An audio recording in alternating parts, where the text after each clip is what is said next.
I'm very excited to be here, and it's wonderful meeting so many of you, and I want to say from the get-go that I'm overwhelmed and honored to be in the presence of the people here who have given so much to Virginians already.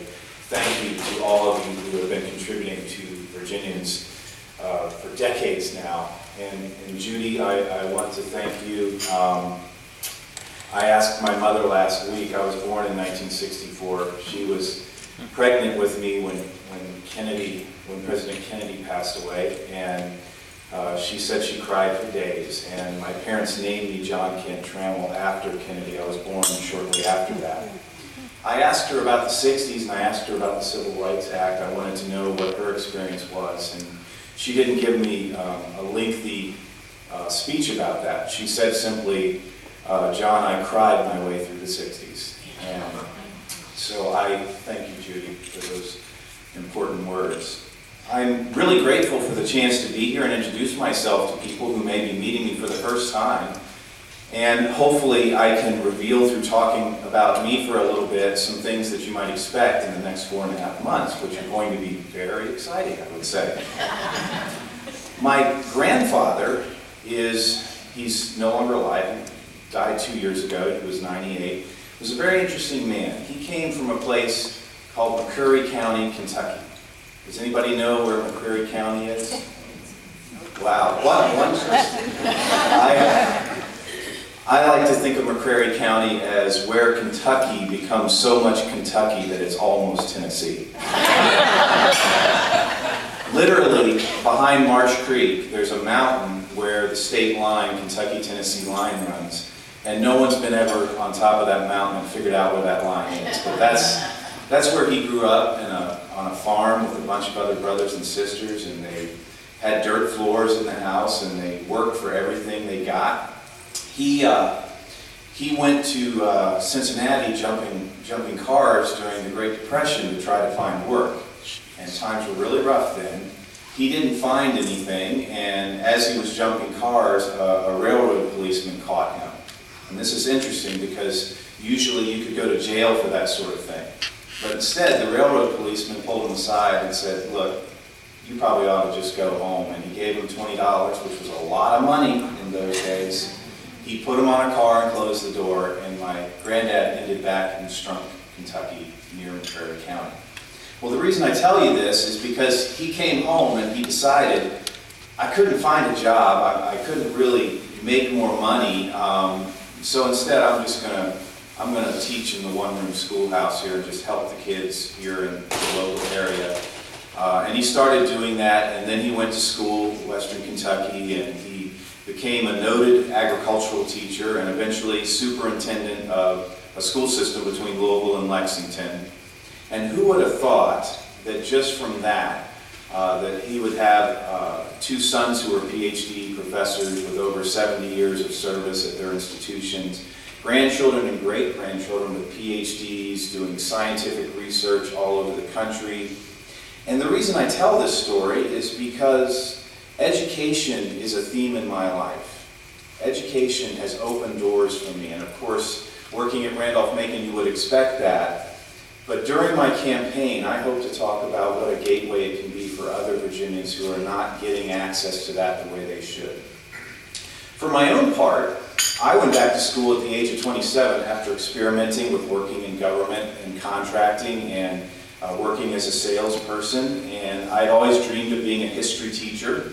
So I went to VCU and I got my master's in history education, and I believed that I was fulfilling my family's fate, a family filled with teachers. My first job was in Lunenburg County. People know where Lunenburg is in Southside Virginia. I drove 82 miles each way from Richmond each day to do that job, but I was committed to being a teacher. Lunenburg made a funny deal with me. They said, look, we know you're trained to be a history teacher and that you love history, but here's the offer we'll make. If you teach special education for 1 year, some of you know where this is going,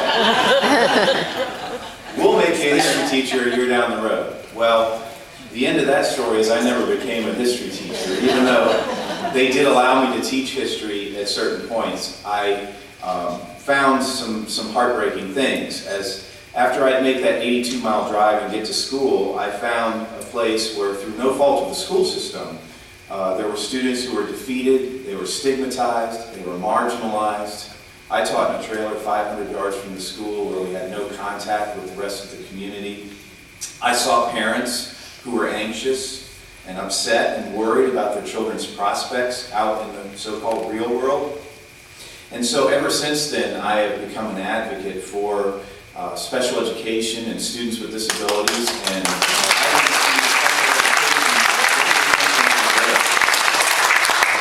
my wife, Audrey, hold your hand up, Audrey. She is a special education teacher, and her story is similar to mine.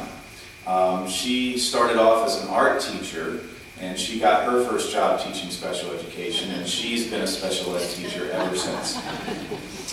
We both have watched with concern as the accountability movement in education has put tremendous stress on our local school systems. We have great schools in our district and in Virginia statewide, but from my perspective and when I talk to students and teachers, that stress is filtering down through the system to students and teachers in the classroom. And we have a growing need to intervene and give our schools, and especially our teachers and special education teachers, the support that they need. So in the coming months, I plan to be having an ongoing dialogue with the people of the 7th District about how we can relieve those stresses, but also deal with other stresses we've heard about today, relieving student loan debt, college access, jobs in the district. More equitable college access is a key for me. I wrote Gear Up grants that brought students from Petersburg and Cumberland County and other areas to Randolph-Macon College, and they got additional student aid as a result of that grant, and the first wave of those students just graduated a few years ago. Those are students who would not be going to college if we hadn't had an intervention like that, and I am going to be a fan and an advocate of more of that.